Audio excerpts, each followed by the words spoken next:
प्रणमय शीर्षा देवं गौरीपुत्रं विनायकं भक्तावासं स्मरन्नित्यमायुः कामार्थ सिद्धये।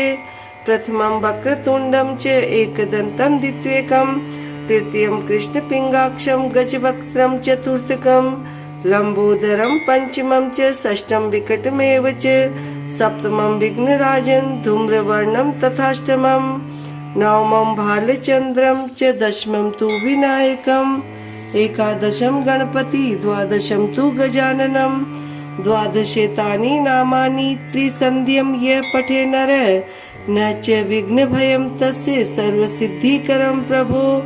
विद्यार्थी लप्ते विद्यां धनार्थी लप्ते धनं पुत्रार्थी लप्ते पुत्रान् मोक्षार्थी लप्ते गतिं जपेत गणपति स्तोत्रं षडीभर्माशये फलं लभेत संवत्सरेण सिद्धिं च लप्ते मात्र संशये अष्टे भयो ब्राह्मणेभ्यश्च लिखित्वा ये समर्पयेत् तस्य विद्या भवेत् सर्वा गणेशस्य प्रसादत। भगवान श्री गणेश का संकटनाशक श्री गणपति स्तोत्र का श्रवण करते हैं। भगवान गणेश विघ्न हरता है, विद्यादाता है, धन संपत्ति देने वाले हैं। इस तरह गौरी पुत्र गणपति के इस स्तोत्र का पाठ करने से जीवन की हर परेशानी मिट जाती है। उनकी उपासना से कभी कोई संकट नहीं आता। जय श्री गणेश। संकट नाशक गणपति स्तोत्र के साथ ही आज गणेश महापुराण का तृतीय खंड शुरू करते हुए सुनते हैं प्रथम अध्याय। शौनक का पुण्य व्रत विषयक प्रश्न। जय श्री गणेश। तृतीय खंड प्रथम अध्याय। शौनक का पुण्य व्रत विषयक प्रश्न। शौनक बोले, हे सुत जी, हे महाभाग, सुनते हैं कि एक बार भगवान शंकर ने भगवती पार्वती को किसी संतान दाता व्रत का उपदेश दिया था। वह व्रत अमोघ होने के कारण कभी निष्फल नहीं जाता। उस व्रत का अनुष्ठान करके गिरिराज नंदनी भी सफल मनोरथ हुई थी। हे प्रभु, आप उस उपाख्यान के भी पूर्ण जानकार है, अतः उसे मेरे प्रति कहने की कृपा कीजिए। सूत जी उस प्रश्न को सुनकर बड़े प्रसन्न हुए और कुछ देर मौन रहकर उन उमा का स्मरण करने लगे। तभी शौनक जी ने देखा कि उनके नेत्रों से प्रेमाश्रु निकल रहे हैं। सूत जी ने अपने नेत्र पोंछते हुए कहा, धन्य हो शौनक, जो बार बार भगवान के अद्भुत चरित्रों के प्रति जिज्ञासा करते हो। तुमने जो प्रश्न किया है उससे संबंधित गाथा मैं आपको सुनाता हूँ। वही गाथा भगवान श्री नारायण ने देवर्षि नारद जी को सुनाई थी। जगत जननी पार्वती जी के गोद में उस व्रत के प्रभाव से साक्षात अवध परब्रह्म ही व्यक्त हुए थे। प्राचीन काल की बात है, जब शैलपुत्री के साथ भगवान शंकर का विवाह हुए कुछ ही काल व्यतीत हुआ था, भगवान ऋषभध्वज उनके साथ निर्जन वन में निवास कर रहे थे तथा वहाँ उनका विहार दीर्घ काल तक चलता रहा था। तभी एक दिन शैलनंदिनी ने उनसे निवेदन किया, प्रभु, मुझे एक अत्यंत श्रेष्ठ पुत्र की कामना है, क्योंकि पुत्र के बिना घर तो सूना रहता ही है। कहते हैं कि पुत्रहीन गृहस्थ को परम पुरुषार्थ की भी प्राप्ति नहीं होती। शिवजी ने गिरिराज पुत्री का अभिप्राय समझ लिया और बोले, प्रिय, परम पुरुषार्थ की प्राप्ति तो हमें सदैव रहती है, उससे वंचित तो हम कभी किसी भी स्थिति में नहीं हैं। फिर भी तुम्हें पुत्र की अभिलाषा है, उसकी प्राप्ति के लिए मैं तुम्हें एक अमोघ उपाय बतलाऊंगा। देखो, एक ऐसा व्रत है जो सभी में श्रेष्ठ तथा अभिष्ट सिद्धि का बीज रूप है। उसके द्वारा परम बल और हर्ष की प्राप्ति होती है। यदि तुम उस व्रत को करो तो अवश्य ही अभिष्ट पूर्ति होगी। उस परम शुभदायक व्रत को पुण्यक व्रत कहते हैं। इसका अनुष्ठान 1 वर्ष में पूर्ण होता है। पार्वती जी उस व्रत के विषय में सुनकर बहुत प्रसन्न हुई और उन्होंने देवादिदेव शिवजी से पूछा, नाथ, ये व्रत पहले भी किसी ने किया है क्या? यदि किया हो तो उसका उपाख्यान मुझे सुनाने की कृपा कीजिए। जिससे मुझे व्रत की विधि का भी ज्ञान हो जाए और अनुमान लगा सकूं कि मैं उस व्रत को कर सकूंगी या नहीं। शिवजी बोले, देवी, वह व्रत कुछ कठिन नहीं है। पूर्व काल में इसे मनु पत्नी शत्रुपा ने किया था। वह अधिक आयु होने पर भी संतान न होने के कारण बहुत दुखी थी। अब उसे कोई भी उपाय दिखाई न दिया तो वह पति की अनुमति से लोक पितामह के पास ब्रह्मलोक में जा पहुंची और वहां उनके चरणों में प्रणाम करके बोली, हे प्रभु, आप समस्त संसार के कर्ता तथा विजय के कारणों के भी कारण हैं। आपकी इच्छा के बिना स्वर्गोत्पत्ति नहीं हो सकती। हे दयालो, मेरी इतनी आयु हो गई किंतु पुत्र नहीं हुआ और पुत्र के बिना गृहस्थ जीवन सर्वथा नीरस एवं व्यर्थ ही रहता है। विद्वानों का कहना है कि पुत्रहीन दंपति का जन्म एवं वैभव किसी भी काम का नहीं होता। यद्यपि जप, तप, दान, धर्म का पुण्य जन्मांतर में श्रेष्ठ फल देने वाला कहा है, किंतु इस लोक और परलोक दोनों में ही सुख, प्रसन्नता और मोक्ष प्राप्ति का साधन पुत्र ही है। हे लोक पितामह, पुत्र के द्वारा पुत्र नामक नरक से रक्षा होती है, इसलिए वह परलोक में भी आनंद का देने वाला कहा गया है। हे देव, कृपया मुझे ये बताने का कष्ट करे कि मुझ जैसी पुत्रहीन स्त्रियों को पुत्र की प्राप्ति किस उपाय से हो। हे दीन बंधु, मैं पुत्र के अभाव में अत्यंत दुखी हूँ, अतएव कोई अमोघ उपाय बताकर मेरा अभिष्ट सिद्ध कीजिए। ब्रह्मा जी मौन रहते हुए उसकी बात सुन रहे थे। उसने समझा कि पितामह कुछ उत्तर नहीं दे रहे हैं, तो निराश सी होती हुई बोली, प्रभु, यदि कोई उपाय नहीं हुआ तो मैं पतिदेव के साथ वन में जाना ही उचित समझूंगी। उस स्थिति में हमारे लिए पृथ्वी के राज्य, वैभव, सुयश आदि की कुछ भी उपयोगिता नहीं रहेगी। इसलिए उस सबको चाहे आप स्वयं संभाले अथवा किसी अन्य को दे दे। जय श्री गणेश। पुण्यक व्रत की विधि। जय श्री गणेश। यह कहकर शत्रुपा अत्यंत दुखावेग के कारण चतुरानन के समक्ष फूट फूट कर रोने लगी। यह देखकर दयामय पितामह ने शत्रुपा को आश्वासन देते हुए कहा, देवी, रो मत, शांत होकर मेरी बात सुनो। मैं तुम्हें एक ऐसा उपाय बताता हूँ जो सभी कामनाओं की सिद्धि करने वाला है। उसके द्वारा धन, संतान, सत्कीर्ति, स्त्री को पति और पुरुष को पत्नी की प्राप्ति होती है। उसका अनुष्ठान करने पर निश्चय ही भगवान श्री हरि के समान पराक्रमी, ऐश्वर्य संपन्न एवं महिमाशाली पुत्र की प्राप्ति होती है। शत्रुपा ने पूछा, पितामह, इस व्रत का नाम क्या है तथा कब से आरंभ करना चाहिए? इसके अनुष्ठान में किस देवता की उपासना की जाती है? सो सब मुझे कहने की कृपा करे। चतुर्मुख ने बताया, इस व्रत को पुण्य व्रत कहते हैं। इसका अनुष्ठान माघ मास के शुक्ल पक्ष की त्रयोदशी से आरंभ करना चाहिए। इसमें समस्त भोग और मोक्ष के देने वाले परब्रह्म श्री कृष्ण की आराधना की जाती है। व्रतारंभ के प्रथम दिन उपवास करना चाहिए तथा दूसरे दिन प्रातः काल ब्रह्म मुहूर्त में उठकर शौचादि से निवृत्त होकर शुद्ध स्वच्छ जल में स्नान करे। तदंतर आचमन आदि करके भगवान श्री कृष्ण को आधार्य प्रदान करे। उसके पश्चात नित्य कर्म करे और फिर पुरोहित का वरण करके स्वस्ति वाचन, कलश स्थापन एवं व्रत का संकल्प करे। फिर अग्र पूजा के अधिकारी गणेश का पूजन कर गोलोक धाम निवासी भगवान श्री कृष्ण का षोडशोपचार पूजन कर इस महान व्रत का अनुष्ठान आरंभ करे।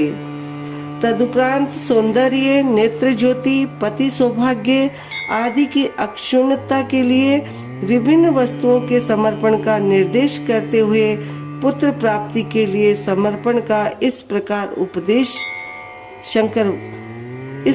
उपदेश दिया। देवी, पुत्र की कामना से किए जाने वाले अनुष्ठान में कुष्मांड, नारियल, जंबीर और श्रीफल का समर्पण किया जाता है। अनुष्ठान काल में प्रभु की प्रसन्नता के लिए अनेक प्रकार के संगीत वाद्यादि के साथ भगवान श्री हरि का गुण कीर्तन करना चाहिए। उनकी विशेष कृपा प्राप्त करने के लिए सुगंधित पुष्पों की 1,00,000 मालाएं अर्पण करें। उसके पुष्प सुंदर, स्वच्छ एवं बिना टूटे हुए हों। प्रभु को भोग रूप में अनेक प्रकार के मधुर एवं सुस्वादु व्यंजन समर्पित करने चाहिए।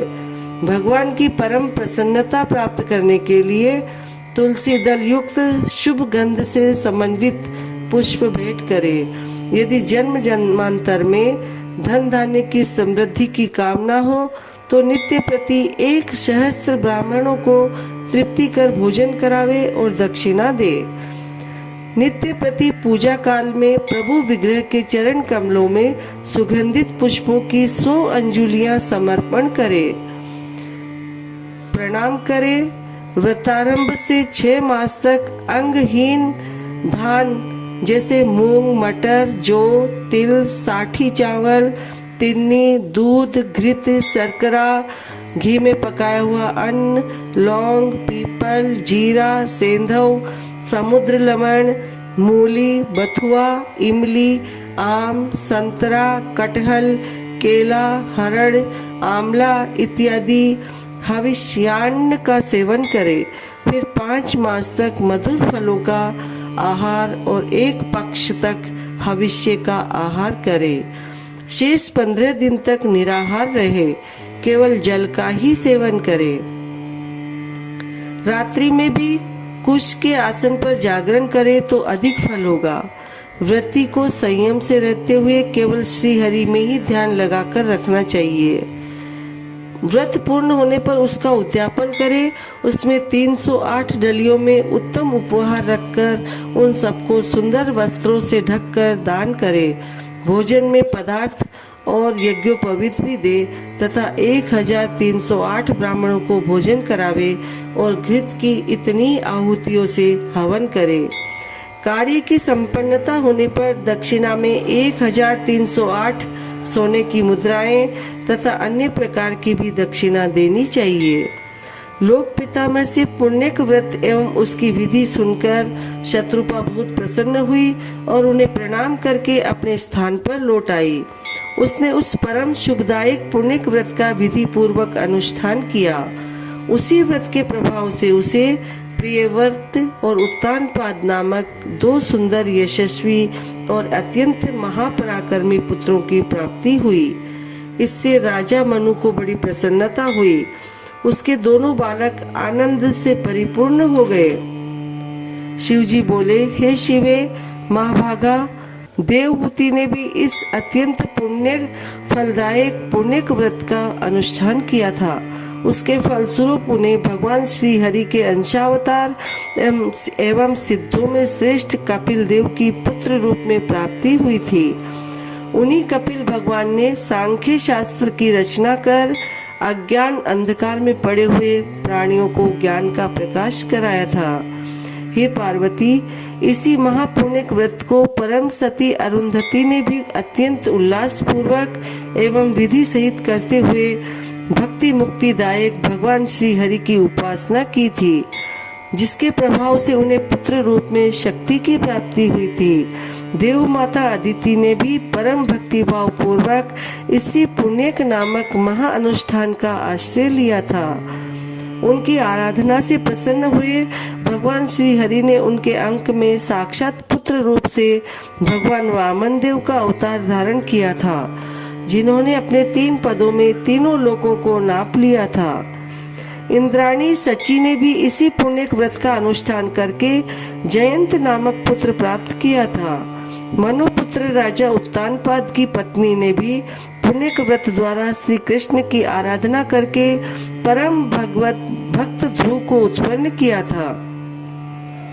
हे पार्वती, धनेश्वर कुबेर की पत्नी ने नल कुंवर को जन्म दिया था, उसमें भी इसी व्रत का प्रभाव था।